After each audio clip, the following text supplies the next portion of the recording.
I just want to take a quick moment and explain to you exactly how the RGB, or the red, green, and blue color space works, and also how the CMYK, or the cyan, magenta, yellow, and black color space works. And I'm going to start off with RGB, and what I did here, this is an exercise that's not going to involve any sample files, so it's going to be nice and easy for us here. What I did is I went and opened up my color palette. So if you want to follow along here, you don't have to, but if you want to follow along, head to your window menu and look for your color palette, and you should see R, G, and B color sliders inside your color palette. And if you don't, head to your color palette menu and just make sure to choose RGB sliders, and you'll wind up at the same spot that I'm at here.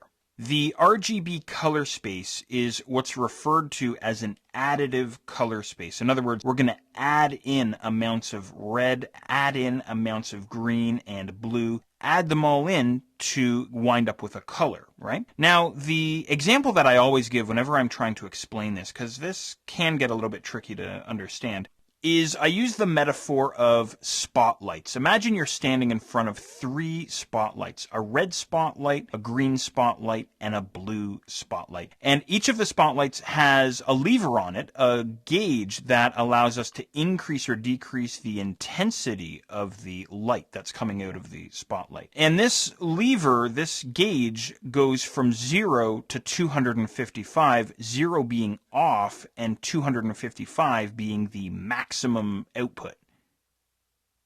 So if I turn all 3 spotlights off, the color I get is black. Now, inside my color palette, each of my sliders is all the way to the left. They're all set to 0 right now, and the color that I have in my foreground color is black. So everything's off. Now, you know, if I take all 3 spotlights and I crank them all the way up to maximum intensity, in other words, all the way up to 255, then the color that I get is pure white, because I'm looking at pure light, right? But what I can start to do is I can start to mix it up. I can say, all right, give me half intensity on the red, give me no intensity on the green, and give me maximum intensity on the blue, and I wind up with this sort of purplish color. That's sort of how it works anyway, so I hope that makes sense. The RGB color space is an additive color space.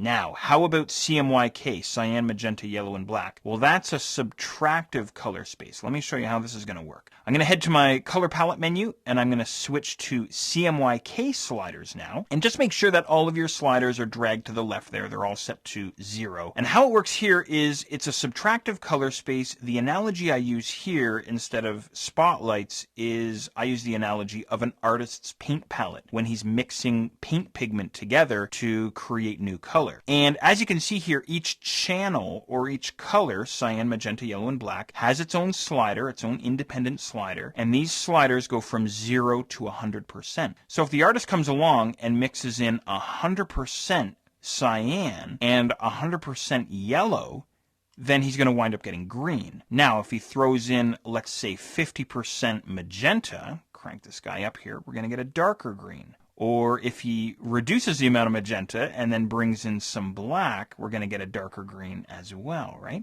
So it's like mixing inks or mixing pigments on an artist's palette. And you can experiment here a little bit. Now, again, if I mix in 100% of all 4 colors, what I get is pure black. So it's the opposite to RGB, if that makes sense. Now, the final thing that I want to say here, and I hope this is all making sense, is the RGB color space is used all over the place, from web design, blog design, on-screen presentations, video games, television. Anything that's going to appear on screen is going to be in the RGB color space.